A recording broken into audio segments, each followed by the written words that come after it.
Ladies and gentlemen, please welcome Judy Johnson.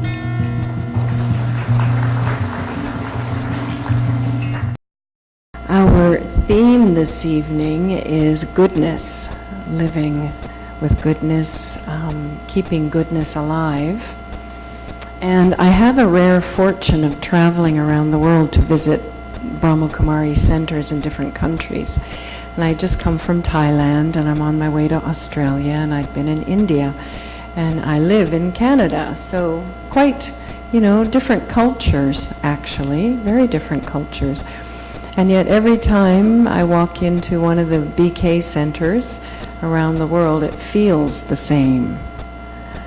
And it's hard to describe the feeling unless you've been to the center. How many of you have been to a Brahma Kumari center in person? Hands up. Okay, so I don't know how we describe this feeling, but it strikes me quite remarkable that it's the same in every country, no matter how different culturally these places are. And in essence, we might say it feels like goodness. They feel like good places, places of well-being, places of care, places where you will be cared for, where you're safe, and kind of a feeling of coming home. When you come home at the end of the day, there's that little relief. Oh, I'm home, like that. So I have felt that here in the Philippines, in Legazpi, and Naga, in Davao, and Tagum, in Makati, and tomorrow in Quezon City, I'm sure, and then in Cebu for 4 or 5 days. So goodness is a wonderful theme, and I think it's a thread that holds us together in the world. I have some gadgets here. Let's see if they'll work. Look at this.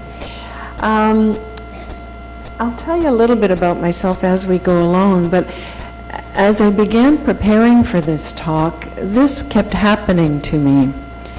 I kept going back and forth in my typing between this and this and this and this, and every time I typed goodness, it ended up looking like this. And the spell check didn't correct it automatically.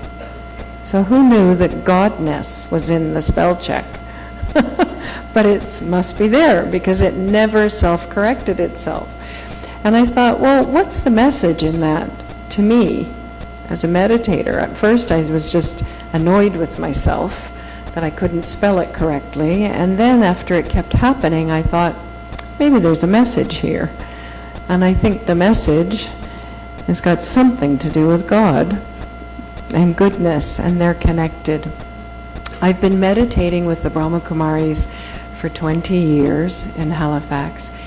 And many of you may know this, but our administrative head of the organization, always by the bylaws, will be a woman. And our current administrative head, her name is Daddy Janki, which means older sister, respected elder sister. And she's 103 years of age. And she took the CEO job at the age of 92. She has more energy than all of us together in this room have on a good day. In fact, she exhausts most of us when she visits because we can't keep up with her. She is slowing down a little bit right now. But recently, a gentleman from Holland, famous in his own right, his name is Tex Gunning, he's a famous, a well-known and a very successful businessman, was interviewed about Daddy Janki in preparation for a film about her life. And he said, I love spending time with Daddy Janki. She challenges me. She makes me a better person. He said, there's just one problem. She talks about God all the time. And he says, I'm not sure I really believe in God. So it's a problem for me because she talks about God all the time. And so he was asked, well, what do you do about that? And he says, "Oh, no problem." He says, "I just add an extra O. Every time she speaks about God, I add an extra O, and I think, good. So where is the good? How is the good helping us?"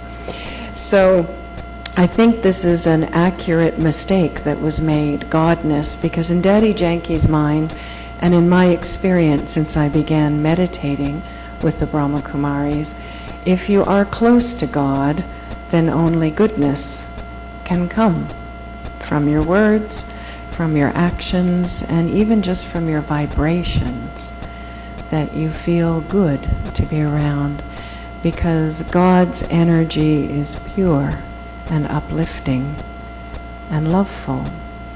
So goodness or Godness, I do think they're very closely connected.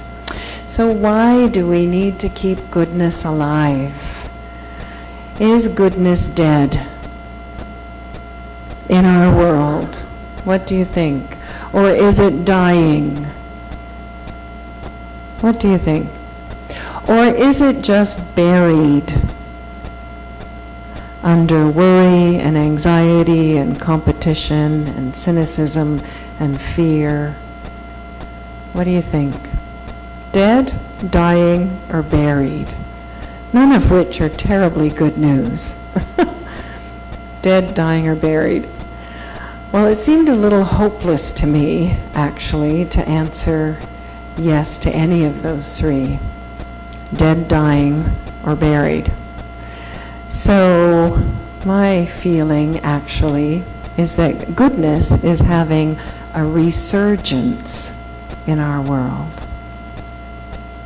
Have you noticed? Goodness is having a resurgence. Its time has come again.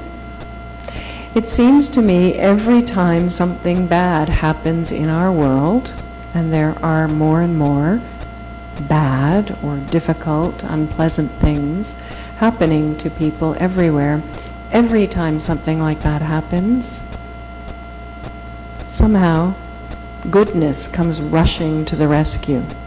Have you noticed this? I live in the meditation center in Halifax. It's a little tiny place, 350,000 people, but it's a regional center. It's the place all immigrants came when they first landed in Canada. So it's got its own historical significance, and it's a powerful place in its own right, but it's pretty small. And on the night, the morning actually, after the President of the United States, Donald Trump, was elected in that great big huge country to the south of Canada, first thing in the morning, 7:30 a.m., I receive a phone call at our Canadian Halifax Meditation Center, not American. And the phone call is, what are the Brahma Kumaris going to do about this? Isn't that sweet? That in the distress, the reaction that many, many people had to this election, the first thought was to call the Brahma Kumaris Center. I was so touched. And I thought, oh, well, I guess we'll have a meditation, of course, tonight. And it was Friday night. And so very rarely do people come to meditate on Friday night in Halifax. But anyways, 20 people showed up. And it was just word of mouth, Twitter, Facebook, website. And we had 20 people showed up, 19 of whom had never been in the meditation center before. And somehow they thought that's where they wanted to be, the night after the election in America, not even our own country. Isn't that interesting? And so we had a meditation, and the question I asked is, what is coming of this, do you think? What is the goodness that's coming? And already they could identify goodness. They could identify places and people that were coming together, including them coming to meditate, which they wouldn't have normally done. So my feeling is actually that goodness is having a resurgence at this time. Like everything in the world, its value is defined by the context. Everything. Value is determined by context. In a drought, you probably couldn't afford to buy water, right? In a drought, Gold isn't really all that valuable to you. Water is. In a time of war, peace is enormously valuable. At this time in our world, goodness is very, very precious. I see goodness everywhere. Everywhere I look, I see goodness. Whether it's the woman in the grocery store who is smiling at the mom who can't settle down her infant, who's screaming in the checkout line, or whether it's the people that I think of Nelson Mandela as goodness. I think of so many examples of goodness in our world. So do we really need to keep it alive? Does it need a little support? Or do we really just need to see how it's always been there and always will be there because it's core to who we are? In Halifax right now, it's just starting to get cold. The leaves are bright red and they're dropping off the trees. And within 2 weeks, when I get back, we'll be able to plant tulip bulbs. Tulip bulbs are very big, about the size of my fist. And if we have to get them in right before the ground freezes, so that in the spring they come up, they're the first flowers we see. But for the winter, and where I live, it's minus 22 degrees on a daily basis for about 3 months. The ground freezes solid, and those little tulip bulbs sit there, frozen, for 3, 4, 5 months, until May, when suddenly they break through the hard soil and they come up. First just a little tiny bit, and then standing tall. And the reason we plant 30, 40, 50 in our garden every year is because by the time May and early June comes around, after a Canadian winter, we need signs of hope. And these tall, upstanding, cheerful harbingers of hope are really welcome come May.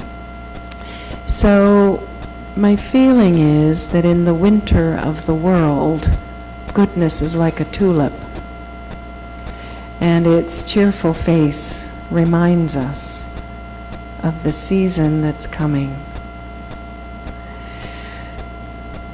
I think most of us are concerned for the state of humanity. When I think about what is goodness, it's very much connected to concern. Underneath concern, actually concern is really care, a lot of care, with a lot of worry mixed in. So care for our world is probably at the root of our concern. So when I think about what is goodness, it's got to have care within it. I don't know if you're following the media, and I don't know whether it made international news, but in Canada we get a lot of American news. And recently somebody walked into a synagogue in Pittsburgh and shot 11 elderly people, senior citizens. They were all 75 years plus in age, and they were praying. And they walked into the synagogue, this person, and shot them all. Did that make the news here? So it made world news, okay. So a lot of that happens in America, but a lot of it happens in other places as well. And this morning, I noticed on Facebook that the nurse who had taken care of this gentleman who didn't die, who went to hospital with bullet wounds himself, the nurse that was taking care of this gentleman posted, did anyone read that on Facebook this morning? Okay, I'm not that avid, but I was watching this morning. And so this nurse was a male nurse, and he is Jewish. Imagine.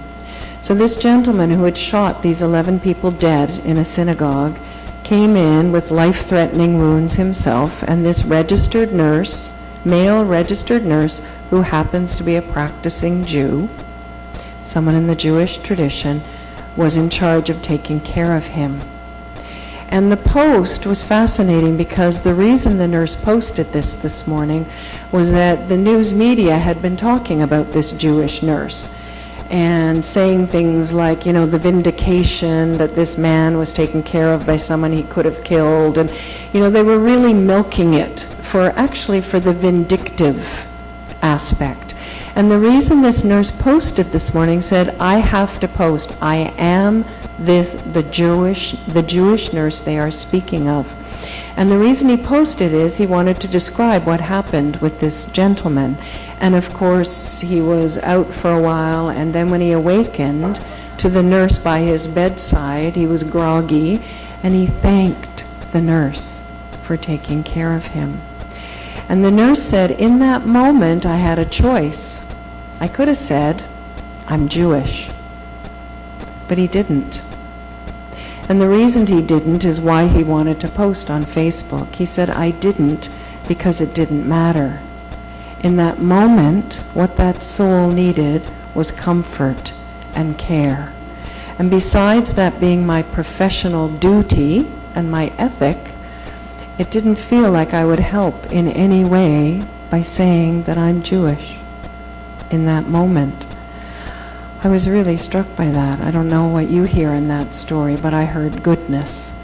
I heard in that moment, it wasn't important. In fact, in that moment, vindication was the least important thing.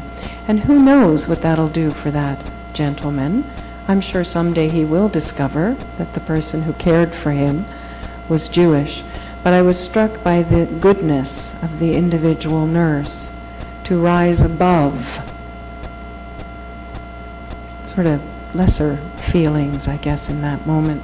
So goodness has got an awful lot to do with care. And I think that this nurse this morning, to me, is a living example of goodness. I have many living examples. I think Nelson Mandela is a living example. I think Mother Teresa is, well, not living anymore, either of them, but there are many great souls who have been living examples. But I also think in our daily lives there are people who are living examples of goodness, people who will do the right thing, even if it's uncomfortable for them or takes them out of their way. Do you know any living examples of goodness? Yes? People are looking at each other in the audience. That's nice. Can you think of someone in your world who is a living example of goodness? I'm seeing smiles. Yeah. Maybe it's your mom. Maybe it's your dad. Maybe it's a boss or colleague or friend. I find my two children living examples of goodness. I'm always struck by how they do the right thing, even when it takes courage or it's hard. We're probably surrounded by living examples of goodness. So I believe that goodness is actually love. The other words we use might be care. I heard it best defined by a 7-year-old once. It's wanting what's good for someone else. Put it in adult language here, wanting what's best for another. This is care. And it's my feeling and it's my understanding, and it's what we practice in the Brahma Kumaris actually, is assuming and acting as if it's true that giving is actually a natural expression of the soul. So we don't operate much on beliefs in the Brahma Kumaris. We work on consider this possibility and then use it and see how life is as a result. And if life is better, keep using it. And slowly then it becomes a reality. So does this make sense? When you think about goodness, does it have something to do with care? Does it have something to do with giving? Does it have something to do with love, kindness, all of the good things actually that are expressed? But even the good things, why do we want to express them? Why do we want to be kind to others? Why do we want to give peace to others? There's an impulse in us that has to give. It's at the very core of who we are. So I actually believe that goodness will never die because it's at the very core of who we are. It will be challenged, as I think it is being challenged now in the world. Would you say?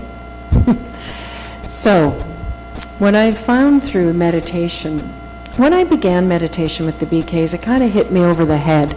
I think I was a seeker. I had been to the Buddhist meditation where I live in Halifax. It's the international headquarters of Shambhala Buddhism, which is a Tibetan Buddhism practice, Vajrayana, they call it. And their belief is that at the core of all of us is basic goodness. And that the reason we sit in meditation is to find it again, to feel it, and then to express it in the world. So I had been to the Buddhist meditation, and I enjoyed it, but I found that my mind was still wandering a little bit. And then, because they just watch the thoughts and then empty the mind. And I found I was getting really bored watching my thoughts because they were repetitive. And then somehow I met the Brahma Kumaris, and it was a bit of a bang on the side of my head experience. I just had this wake-up experience and went, oh my God, literally, this is really good. I need more of this. And so then I had to find out how to do that. And there was no center in Halifax, so I had to open a center. And then we had to get someone to come to be at the center so that I could learn how to make this happen for myself. So this practice of meditation has been happening for me for about 20 years now. But when I got started, I was a single mom. I had 2 little kids, a full-time job, and there was a center to start, so that was what I did when I could get a babysitter at nighttime. And so my life was pretty full and pretty busy. But the lessons that I learned from the meditation practice, I think are really useful for all of us right now when we think about how to keep goodness alive. And my premise is that it'll never die, so keeping it alive means we're just lending a helping hand to help it reveal itself, I think, or to take front stage at this time in the world. So one of the lessons, there were 3 lessons I think that I have learned that are really helpful to me. So I'd like to share them with you tonight. First one, and this is in keeping actually with resilience research. The first one is that I can actually choose a goodness lens when I look out at the world. So we can actually choose whatever lens we use to look at the world. Many of us are looking through a lens that's been conditioned from childhood or that's been picked up from the media. And I might look out fearfully, I might look out with stress, I might look through a lens of mistrust, of doubt, of concern, as I said earlier. But actually I can choose the lens I use to look at the world around me. And this results into what we call seeing into being. I can actually see something into being. I'll give you an example here. When I choose what to see, it then becomes the foreground.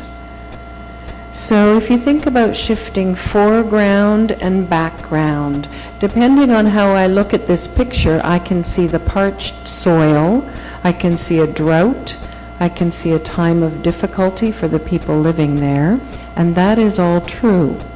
But when I look at the flower, it comes into the foreground. So I can, when I look at the world through a goodness lens, when I choose that as my lens, what happens is the goodness takes a foreground. I begin to see this,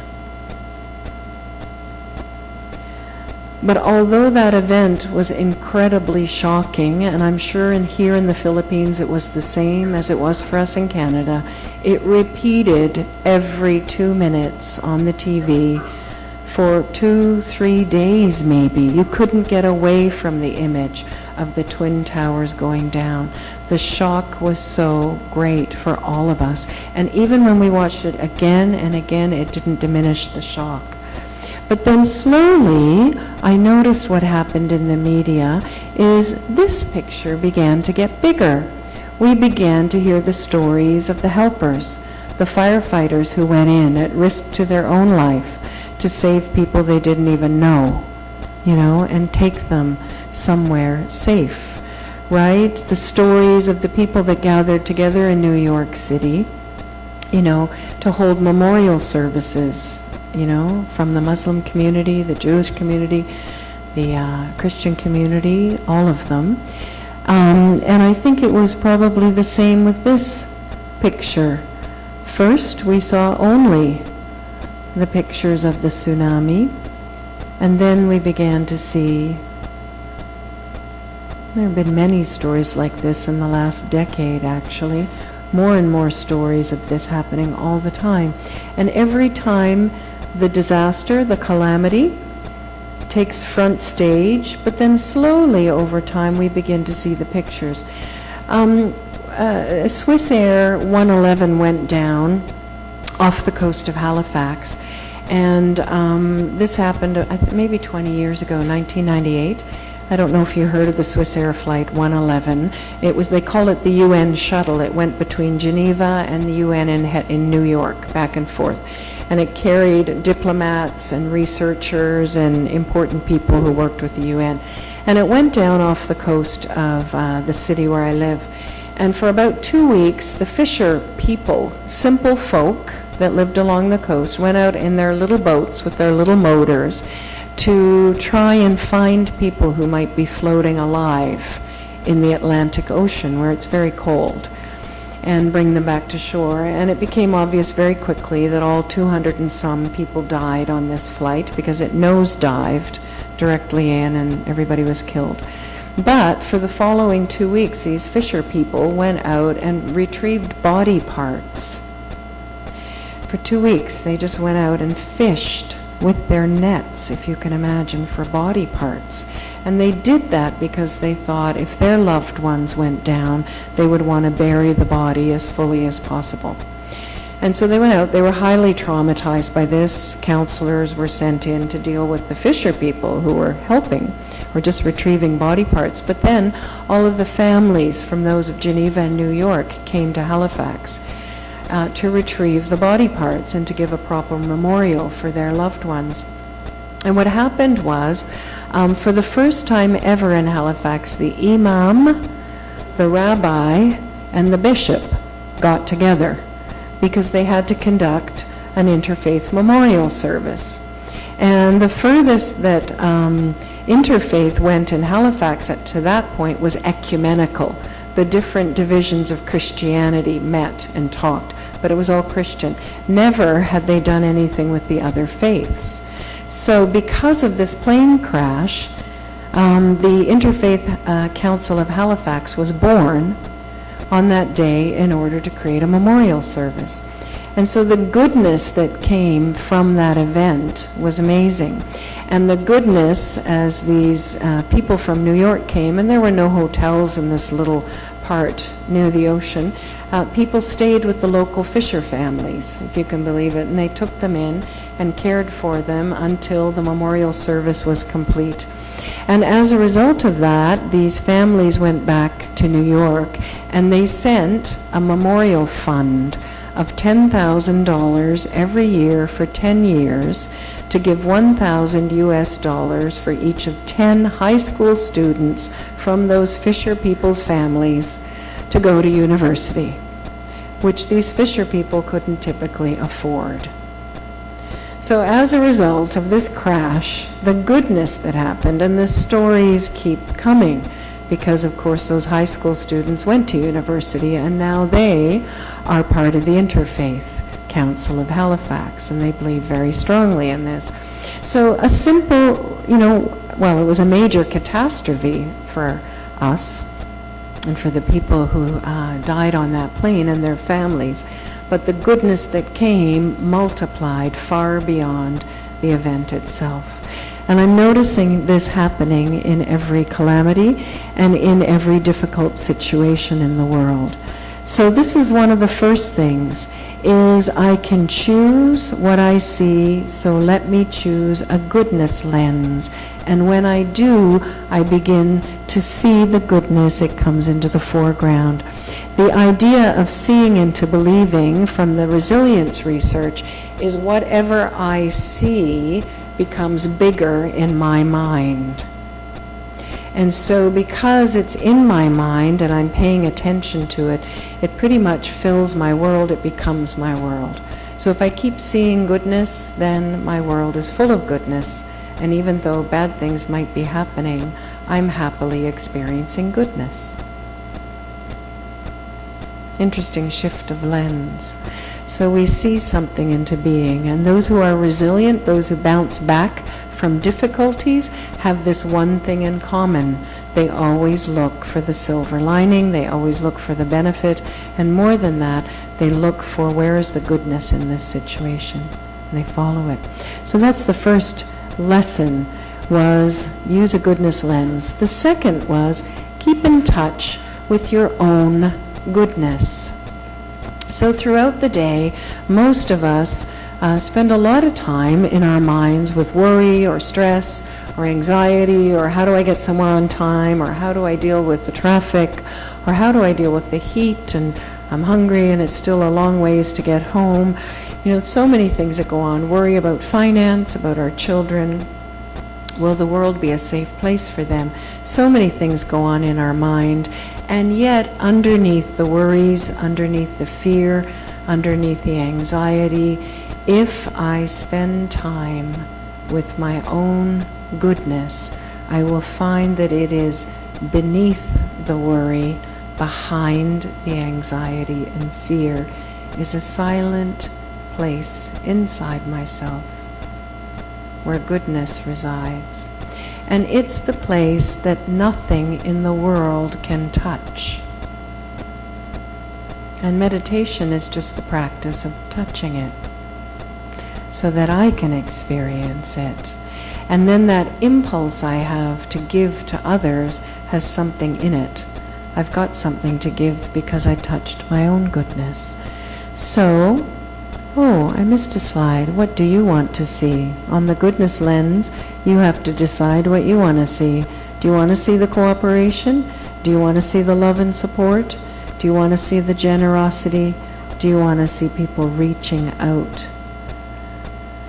So that's the goodness lens. And then keep in touch with your own goodness. See inside yourself these things. So inside of me, can I experience the love? I've found with meditation that I can just actually say the word love and I feel it inside. It's kind of like a good version of Pavlov's dog. You know, when they rang the bell, started, that I can just say the word love and I feel it inside. Can you do this? Can you simply say the word love in your mind, out loud? Say the word love. Love. And can you at will feel it? Can you just feel it inside of you? This is touching your own goodness. In the same way, can you do that with peace? The pictures help. They're very peaceful pictures. Music helps. But can you just even say the word peace and feel peaceful inside? Yes. This is touching our own goodness, and in the same way, these pictures help. Can I experience happiness at will? Can I just say the word happiness and feel it inside? I've discovered through practicing meditation that I can do this at will. Now the trick is to do it when you're in a bad mood. It's okay here in a peaceful hall with nice lights. But to be in a bad mood, or to be really stressed and anxious and up against your own habit of rushing or pushing, at will, to say the word peace and become peaceful. Or I am a peaceful soul and become peaceful.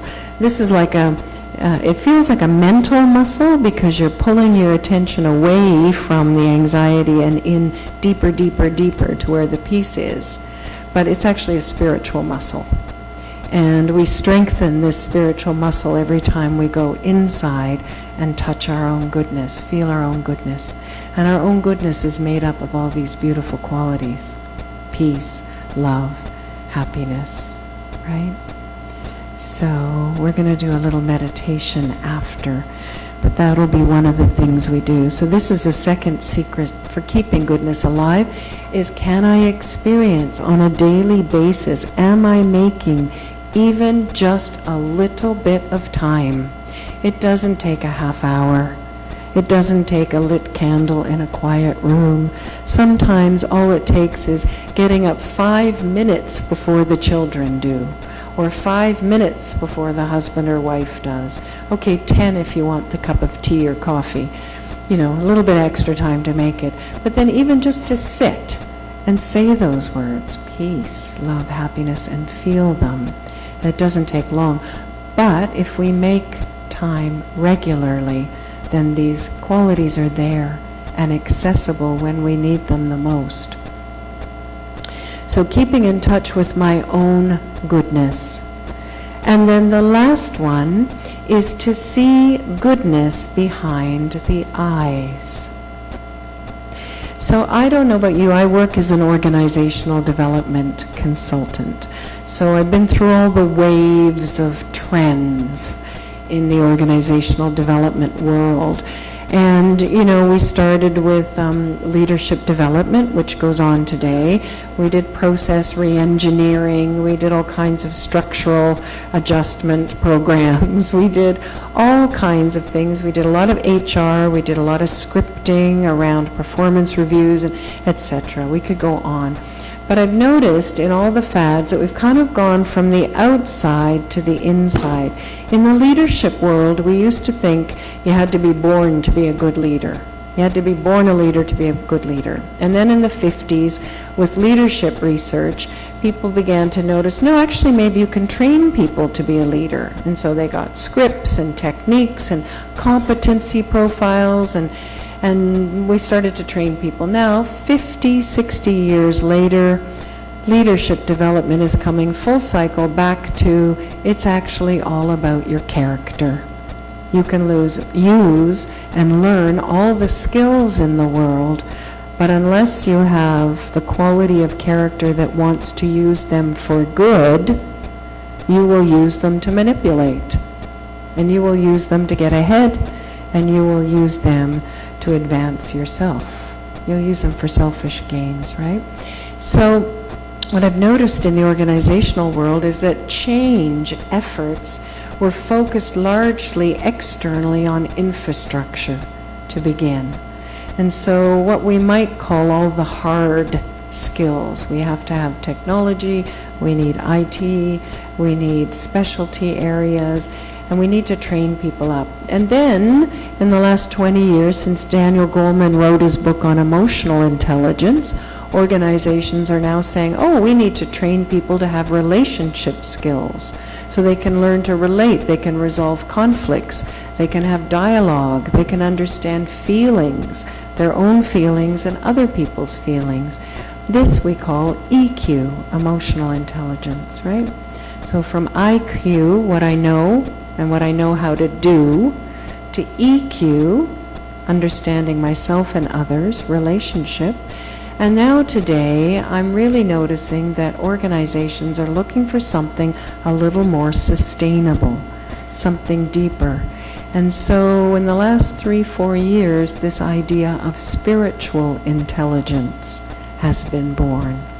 And spiritual intelligence is the energy inside the person that uses the skills, soft skills, hard skills. the energy that I bring to work with me every day. I might be a great nurse and know how to run an IV drip, and I might have great bedside manner, which is my EQ, but the SQ is, can I get myself to work every day with positive energy? And can I sustain my own positive energy? Because in the end, that's what creates a healing environment. And it's the same in workplaces. The positive energy inside of me, if I can bring it to work and sustain it, even through gossip, even through defamation, even through challenges,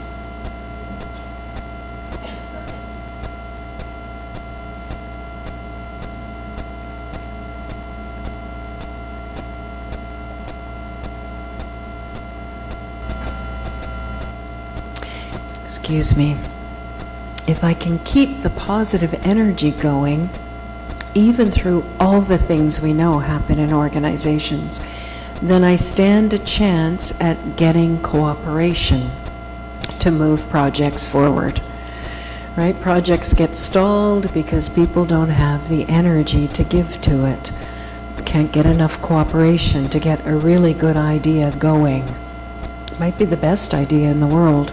Whole bunch of IQ and even some great relationship skills when you're on. But when you're not on, you haven't got the energy to sustain it. So SQ is the energy behind the eyes, the energies of the soul. Anyone here a Nelson Mandela fan besides me? Anyone have a lot of respect for this soul? Yeah. Okay, Nelson Mandela somehow, went from being a convict in prison and had every reason to be very bitter and angry, and yet when he became president, forgave everybody and taught others how to forgive. So there was a gentleman who played him in a movie. The movie was called Invictus, a really lovely movie about Nelson Mandela. And an American actor, his name was Morgan Freeman, played Nelson Mandela in the movie.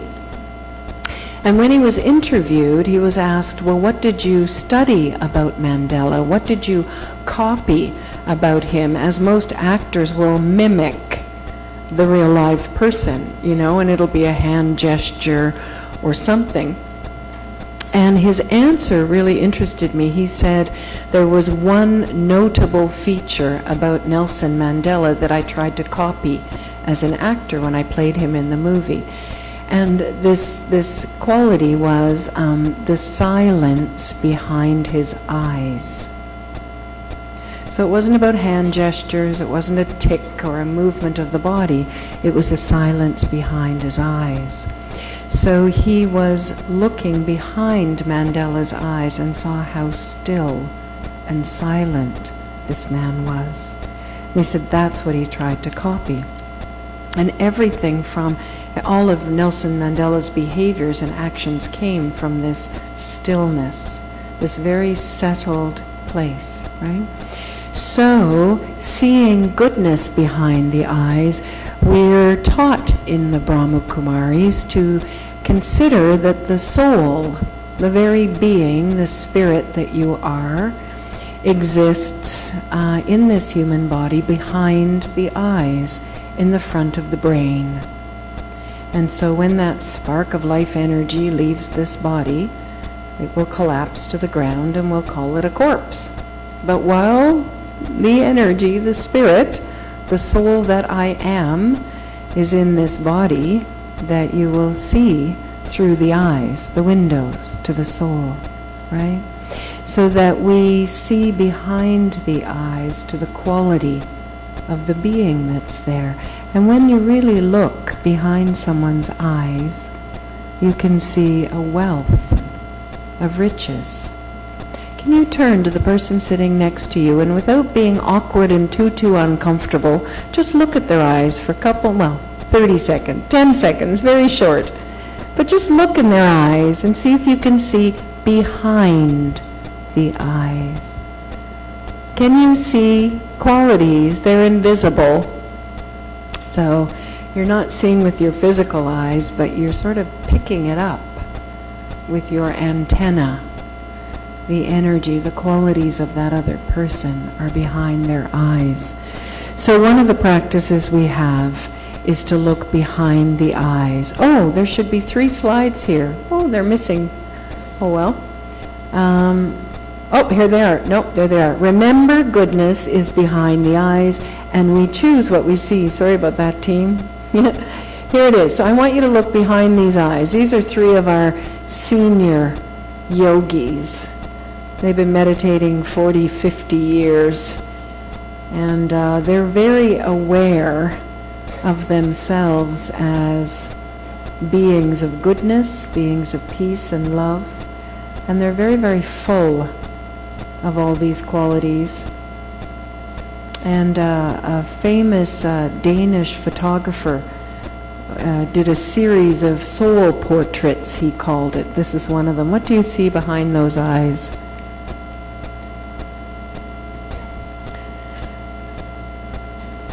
Strength? Anyone see strength? Yeah? I see a lot of strength, a lot of power. Wisdom? Anyone see wisdom? Yeah, I mean it's invisible, but somehow we can see it through the eyes. We can see qualities, hey? There's a lot of love in that soul, and she's very focused and determined, which I see through her eyes here, but knowing her, I've seen it in action. This is Vedanti from Nairobi. What about behind these eyes? What do you see?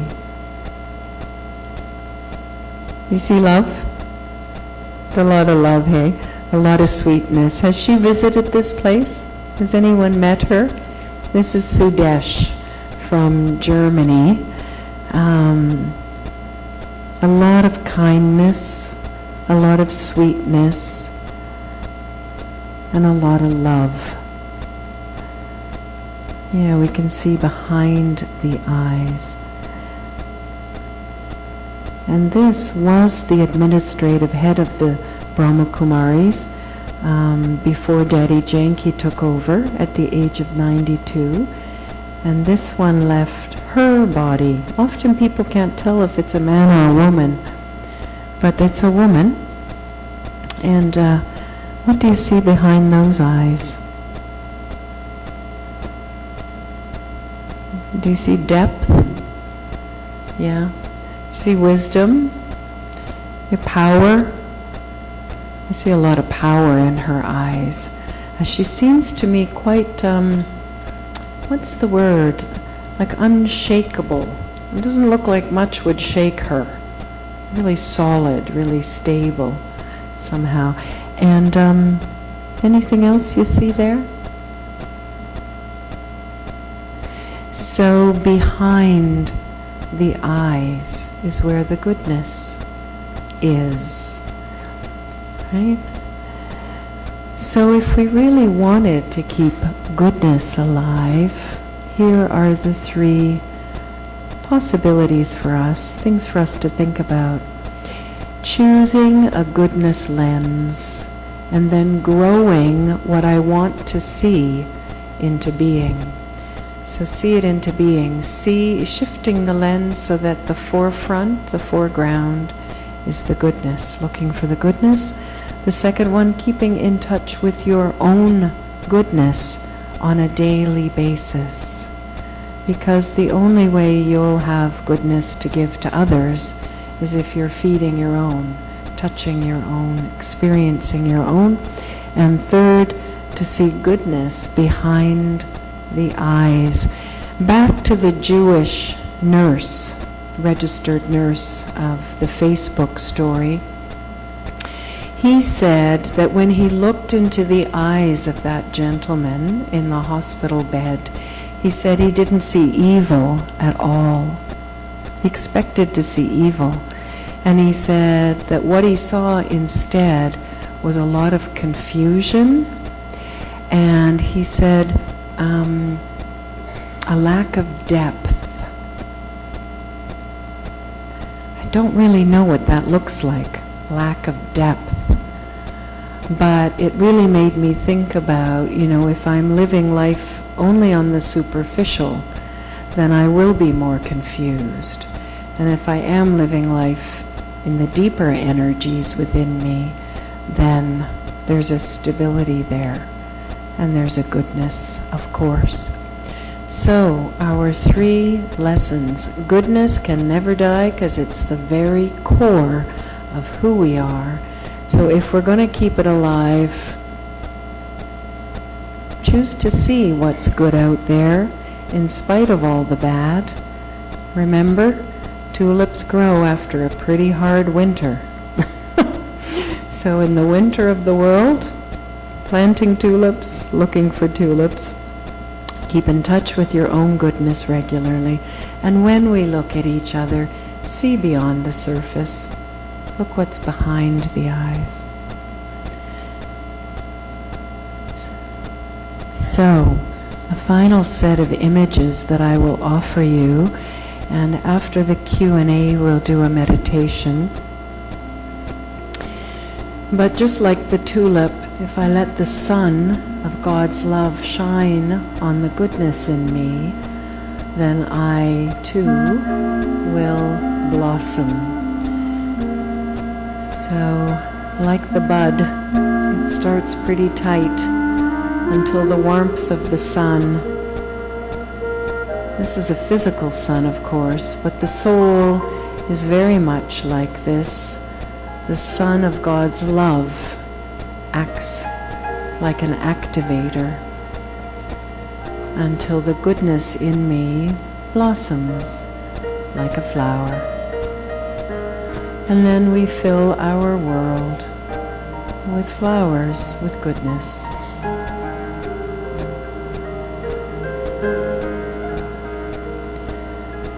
Om Shanti.